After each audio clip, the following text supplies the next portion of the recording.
Good morning students. Mutual inductance हो गया है। अब हम आपको एसी पढ़ाते हैं, अल्टरनेटिंग करंट। अल्टरनेटिंग करंट शुरू करते हैं भाई।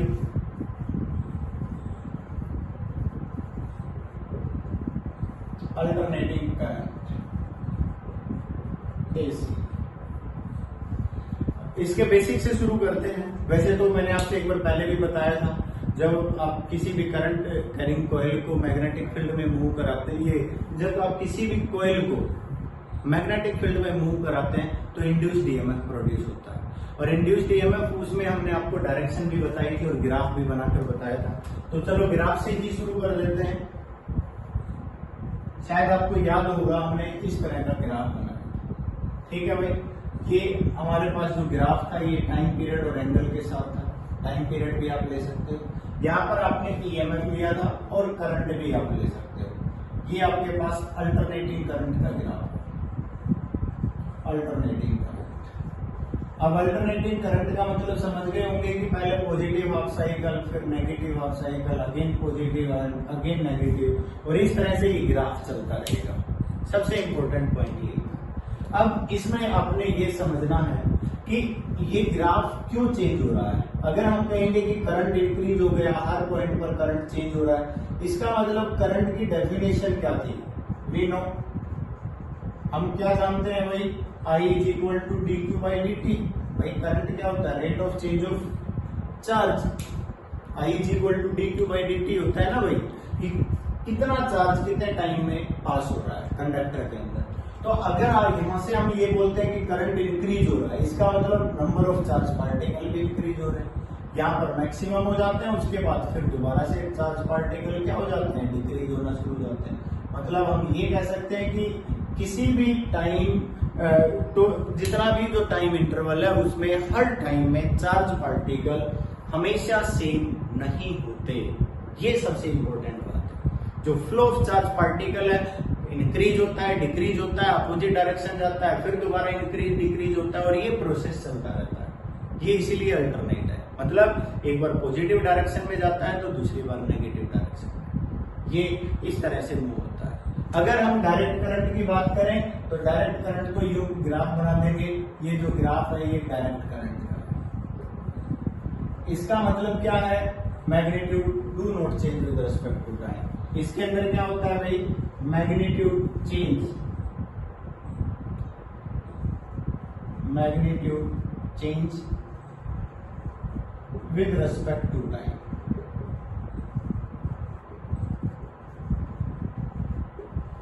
टाइम के रेस्पेक्ट में मैग्नीट्यूड चेंज होता है, ये सबसे इंपॉर्टेंट है। और टाइम के रेस्पेक्ट में मैग्नीट्यूड चेंज हो रहा है, एंड रिवर्स ऑल्सो, और रिवर्स भी हो जाता है। देखिए ये पॉजिटिव है, ये कैसा है, नेगेटिव, रिवर्स भी हो गया। और इसकी इक्वेशन आपने क्या पढ़ी थी भाई, E is equal to E naught sine omega t, पढ़ाई थी भाई हमने आपसे। अगर आप करंट की बात करोगे तो करंट की equation I is equal to I naught sine omega t. Direct क्यों लिखा भाई, रेजिस्टेंस से ही तो डिवाइड करोगे तो E naught by R peak value of current हो जाएगा। तो सबसे पहले आपने क्या समझना है, व्हाट इज E नॉट। ये आपके पास E नॉट है, जिसको बोलते हैं पीक वैल्यू ऑफ ईएमएफ।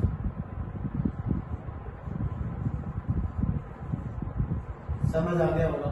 यहां पर हम जो लिखेंगे, ये लिखेंगे minus E not. Negative reverse में जो पीक वैल्यू ऑफ ईएमएफ है उसको लिखेंगे। इसी तरह आई नॉट को क्या बताया जाएगा, peak value of current.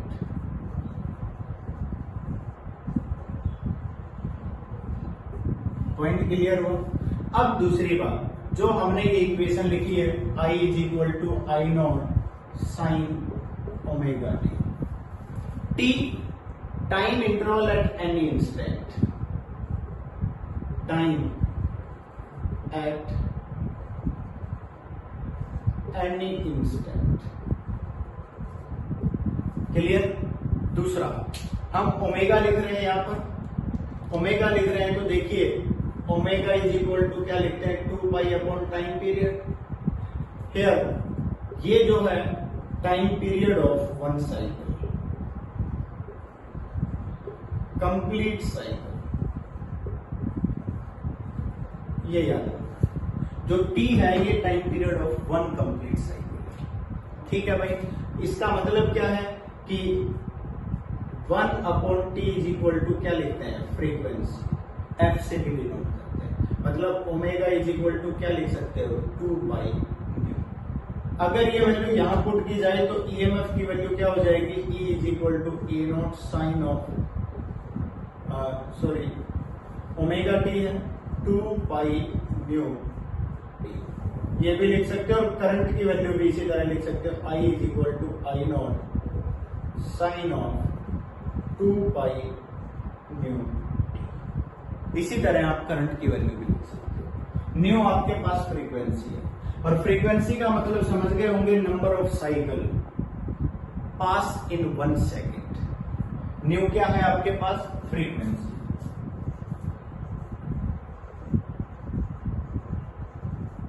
Frequency का मतलब क्या है, number of cycles, AC cycle pass in 1 second. इसकी यूनिट हर्ट्ज होती है, आप सभी को मालूम है।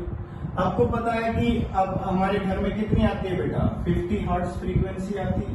50 हर्ट्ज का मतलब क्या है, 50 साइकिल पर सेकेंड। AC के 50 साइकिल 1 सेकेंड में पास हो जाते हैं।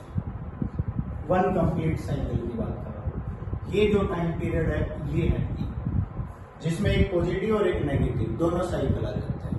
क्लियर है? तो ये हमने आपको इसके बेसिक के बारे में बताया। ये अल्टरनेटिंग करंट का छोटा सा बेसिक है। हम आपको ये बताना चाहते हैं कि अगर आपसे पूछा जाए what is the mean value of complete AC cycle, तो उसके बारे में बता देते हैं। अब हम मीन वैल्यू ऑफ AC पढ़ेंगे, अल्टरनेटिंग करंट। क्लियर? साफ करें।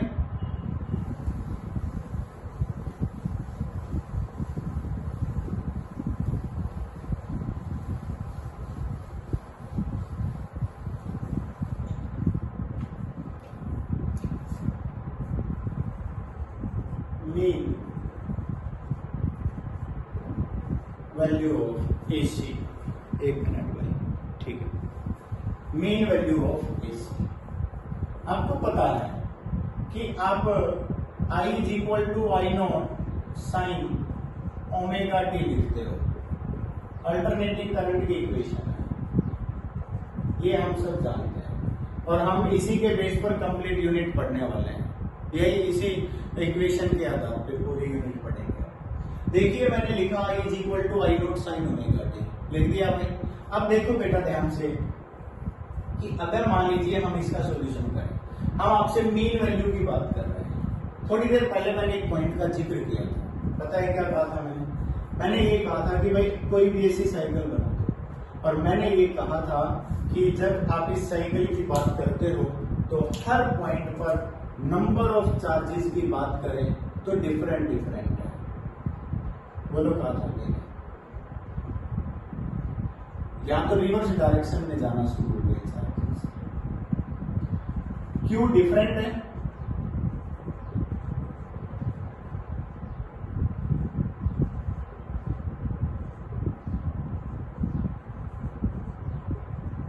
मैंने ये लिख दिया Q is different at every time. अब हम ये देख रहे हैं कि करंट की वैल्यू बढ़ रही है तो चार्ज का अमाउंट भी इंक्रीज हो रहा है। अगर चार्ज का अमाउंट इंक्रीज हुआ तो हम पता है क्या कहेंगे, I मीन और I एवरेज भी कह सकते हो। Q total upon time total. क्या मैंने कुछ गलत कहा मीन निकालने के लिए?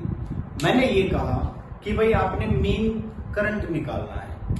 करंट किस पॉइंट पर डिपेंड करता है? करंट डिपेंड करता है कि इसमें नंबर ऑफ चार्ज टाइम के रेस्पेक्ट में कितने फ्लो हो रहे हैं। अब यहां तो कांस्टेंट चार्ज है ही नहीं। यहां पर चार्ज की वैल्यू अगर कांस्टेंट होती तो हम डायरेक्ट ही बता देते। या तो पहले चार्ज इंक्रीज होता जा रहा है, पीक वैल्यू तक इंक्रीज हुआ, फिर चार्ज डिक्रीज होता हुआ जा रहा है, और उसके बाद एक पॉइंट और देखने को मिला कि चार्ज रिवर्स डायरेक्शन में भी तो जा रहा है। और वहां पर भी रिवर्स डायरेक्शन में इंक्रीज होता है और डिक्रीज होता है।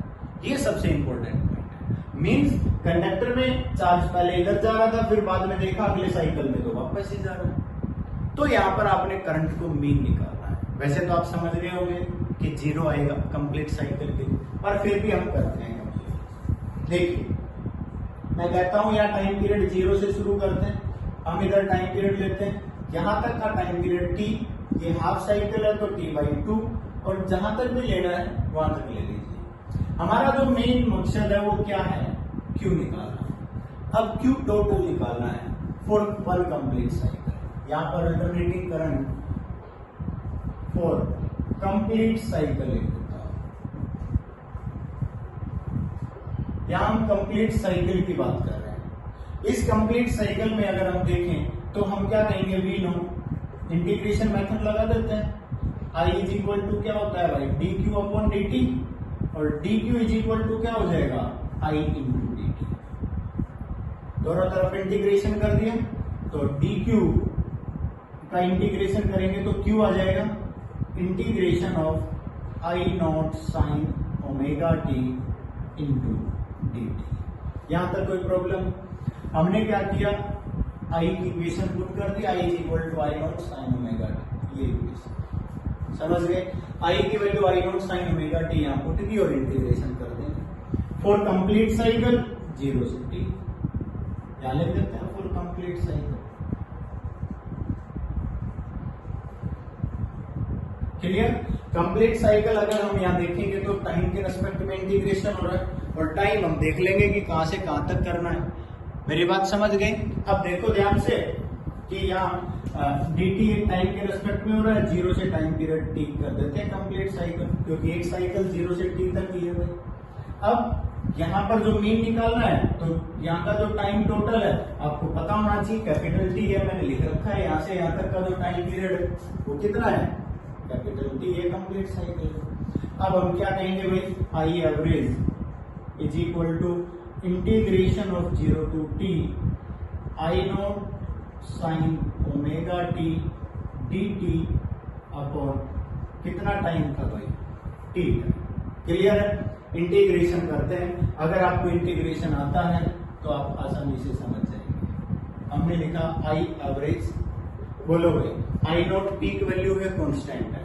यहां पर इस साइकिल में देखते हो तो जो ये वैल्यू है ये कांस्टेंट वैल्यू है आई नॉट। ठीक है, आई नॉट हमने बाहर ले लिया।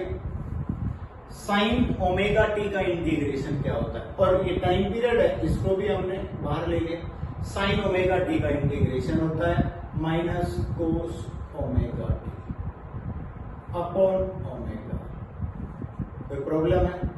इंटीग्रेशन हो गया, साइन ओमेगा टी का integration minus cos omega T होता है, फिर ओमेगा टी टाइम के रेस्पेक्ट में इंटीग्रेशन कर रहे हो तो टी के कोफिशिएंट से डिवाइड भी करना होता है। जैसे कि मान लीजिए ये कह दिया जाए integration of sine 2x dx, तो क्या होगा, साइन का होगा minus cos 2x upon x का कोफिशिएंट क्या है यहाँ पर 2 से डिवाइड करेंगे। तो यहीं पर हमने ओमेगा से डिवाइड किया 0 से t हो गया भाई। अब हम क्या करेंगे बेटा, यहाँ पर आई एवरेज माइनस बाहर ले लेते हैं, आई नॉट अपॉन टी, ओमेगा भी बाहर ले लेते हैं, बाहर ले लिया। यहाँ पर अपर लिमिट पॉइंट पुट करेंगे तो क्या हो जाएगा, कोस ओमेगा की वैल्यू क्या होती है 2 pi upon time period. Omega क्या होता है भाई 2 pi upon time period. Clear है? 1 मिनट भाई, हाँ ठीक है। ओमेगा की वैल्यू होती है 2 pi upon time period multiply by small T की जगह पर क्या रखना है, कैपिटल टी माइनस कोस 0, क्योंकि टी की जगह 0 रखेंगे तो 0 हो जाएगा। अब देखिए टी से टी कैंसिल हो गया, कोस 2 पाई आपको पता होना चाहिए, कोस 2 पाई की वैल्यू 1 होती है और कोस 0 की वैल्यू भी 1 होती है। दोनों की वैल्यू 1 1 पुट करोगे तो 1 माइनस 1 क्या हो जाएगा 0। आई एवरेज क्या हो गया 0 हो गया। मतलब average value of AC current in a full cycle, complete cycle is 0 होता है। समझ आ गया होगा। इसी तरह से मैं आपको बताता हूँ। For positive half cycle AC की वैल्यू निकालिए, नेगेटिव हाफ साइकिल एसी की वैल्यू निकालिए। मेरी बात समझ आ गई? तो मैं आपको बता रहा हूँ, आप सबसे पहले तो इसका स्क्रीनशॉट ले लीजिए, उसके बाद पॉजिटिव हाफ साइकिल की वैल्यू निकालते हैं और उसके बाद नेगेटिव हाफ साइकिल, दोनों मैं आपको निकाल कर दिखाऊंगा। ठीक है, स्नैप ले लीजिए या एक स्क्रीनशॉट ले लीजिए इसी का ही। चलो देखिए, आपसे ये कहा जाता है कि भाई फॉर पॉजिटिव हाफ साइकिल आपसे कहता है mean value of AC current for complete cycle की जगह इन्होंने क्या कह दिया, पॉजिटिव हाफ साइकिल। केवल पॉजिटिव हाफ साइकिल की बात कर रहा हूं। पॉजिटिव हाफ साइकिल में ये कहता है कि फॉर्मूला ये तो मैं बदलूंगा ही नहीं, क्योंकि एवरेज निकालने का सबसे आसान तरीका है कि सबसे पहले फॉर्मूला देखिए। करंट का फॉर्मूला होता है एवरेज चार्ज, ये टोटल चार्ज अपन टोटल टाइम। अब टोटल चार्ज निकालना है। अब टोटल चार्ज आपने केवल कितने से साइकिल का निकालना है, हाफ साइकिल। ये है पॉजिटिव साइकिल, इसका टाइम पीरियड है T/2। तो फॉर्मूला हम चेंज नहीं कर सकते, फॉर्मूला जो है वो रहेगा ही। I average is equal to Q total upon time total, ये पता होना चाहिए। तो अगर हम यहाँ पर देखते हैं तो I average is equal to, बेटा यहाँ जो टाइम पीरियड है कहां से कहां तक हो जाएगा, 0 से T/2। बोलो होगा कि नहीं, क्योंकि 0 से शुरू हुआ T/2 तक है। अपॉन टोटल टाइम कितना हो गया, T/2, क्योंकि टोटल टाइम T नहीं है, T टाइम तो कंप्लीट साइकिल का, आधे साइकिल का टाइम पीरियड तो T/2 है। क्लियर है? अब इंटीग्रेशन करना है, कोई ज्यादा चेंज नहीं आ रहा है, तो भाई एक तो ये T/2 आएगा और यहाँ पर T/2 आएगा, और तो सब कुछ सेम है। I naught sine omega T D T, formula थोड़ी चेंज हो जाएगा आधे साइकिल के लिए। 0 से जो टाइम T था उसको हम क्या लिख देंगे, टाइम T/2 कर देंगे बस, और कुछ चेंज नहीं होगा। तो यहाँ T/2 हो गया। चलो अब इंटीग्रेशन, इंटीग्रेशन के अंदर अगर हम देखेंगे तो देखिए क्या लिखा बेटा हमने, माइनस बाहर ले लिया, आई नॉट T/2 लिखा हुआ है बेटा, इस 2 को ऊपर ले जाओ, आ गया? कोई प्रॉब्लम है? ये T ऊपर चला गया, ओमेगा बाहर निकाल दिया, कोस omega T upper limit point T/2 and 0। अब पुट कर दीजिए, पुट करेंगे तो क्या होगा भाई, I average is equal to minus of 2 I naught t, और बेटा ओमेगा की वैल्यू क्या होती है, 2 pi upon time period, t से टी कैंसिल हो गया, कोस ओमेगा क्या होता है, 2 pi upon time period multiply by t की जगह पर upper limit point t put करना है, T/2 माइनस कोस ओमेगा की जगह पर 2 pi upon time period multiply by 0 हो गया। अब देखो टी से टी कैंसिल, 2 से 2 कैंसिल। अगर आई एवरेज देखा जाए तो यहां पर minus of 2 I naught upon 2 पाई, बेटा 2 से 2 भी काट देते हैं, पाई बच गया, क्यों इसको साथ लेकर घूम रहे हैं, हो गया। यहां पर देखिए कोस पाई माइनस कोस 0, कोस पाई आपको पता होना चाहिए -1 होता है, कोस पाई की वैल्यू क्या होती है, -1, और कोस 0 तो 1 ही होता है। I average is equal to minus I naught upon pi multiply by -1, फिर माइनस का साइन, कोस 0 1 होता है, -2 आ गया। आई एवरेज की वैल्यू आ गई आपके पास 2 I naught upon pi. Clear? 2 I naught upon pi, ये आई एवरेज आ गया। आप वैल्यू भी निकाल सकते हो, 2 आई नॉट अपॉन पाई की वैल्यू भी आ सकती है, और पाई आपको पता है 22/7 होता है। और अगर आप इसकी एवरेज की वैल्यू भी निकालते हो 0.637 आ जाएगी, 0.637 इंटू आई नॉट। क्लियर? ये आपके पास क्या आ गया, आई एवरेज आ गया फॉर हाफ साइकिल।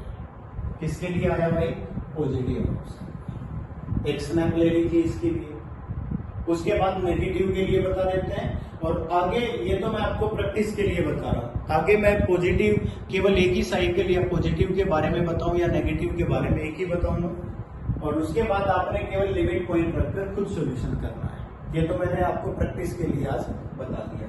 आपसे कहा जाए कि भाई ये नेगेटिव हाफ साइकिल लेना है, कौन सा लेना है भाई, नेगेटिव हाफ साइकिल। तो देखो नेगेटिव हाफ साइकिल तो यहां से शुरू हुआ है, यहां तक टाइम पीरियड तो इसका भी t/2 है, मींस इंटीग्रेशन के जो लिमिट पॉइंट है ना बेटा ये चेंज हो गए, यहां t/2 से शुरू हुआ और t पर जाकर एंड हुआ। देखो ध्यान से, नेगेटिव साइकिल t/2 से शुरू हुआ और t पर एंड हो गया। तो जहां पर भी जो लिमिट पॉइंट आपने लिखे हुए हैं वो क्या लिखने हैं, 0 की जगह t/2 लिखना है और t/2 जहां लिखा हुआ था वहां पर t लिखना है, बस ये चेंज आएगा और आगे वही लिमिट पॉइंट वही पुट करने हैं, इंटीग्रेशन का फॉर्मूला वही है और फाइनली आपने इसका सॉल्यूशन करना है उसी तरीके से।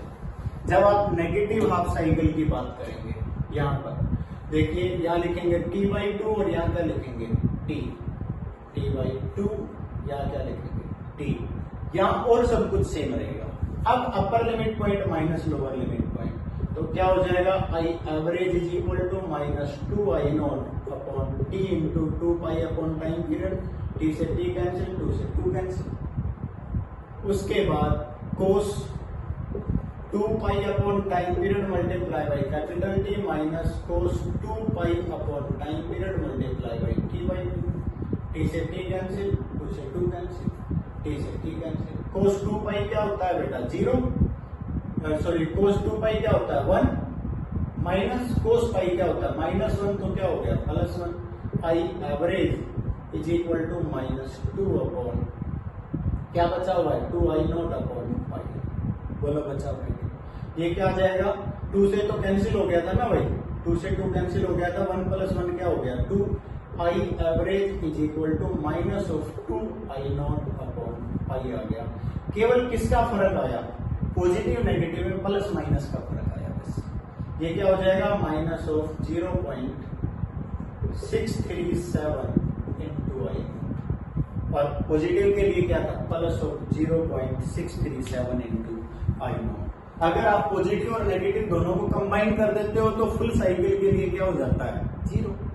मेरी बात समझ रही है भाई। तो ये हमने आपको आज एवरेज और मीन लाइफ के बारे में बताया, एवरेज और mean value of AC alternating current के बारे में आपसे बताया। आप इसको एक बार करके देखिए, पढ़ के देखिए, काफी इजी है। और उसके बाद पॉजिटिव नेगेटिव हाफ साइकिल इनके बारे में हम आगे हम एवरेज की जगह root mean square value of EMF current और इन सब के बारे में बताएंगे। इसी तरह से अगर आपसे पूछा जाए ये तो एसी साइकिल की बात करिए, अल्टरनेटिंग करंट की बात करिए, ये कहे अल्टरनेटिंग ईएमएफ की एवरेज निकाली, सेम एज इट इज होगी। I is equal to I0 sine omega t लिखा है, वहां पर E is equal to E0 sine omega t लिख देना, बस क्लियर है यहाँ पर। और ये उसी क्रम में ये वैल्यू आ जाएगी। पॉइंट क्लियर हुआ? तो आपने इसको अच्छे से करना है, एक बार प्रैक्टिस करनी है, उसके बाद आगे अगले लेक्चर में पढ़ेंगे। Thank you.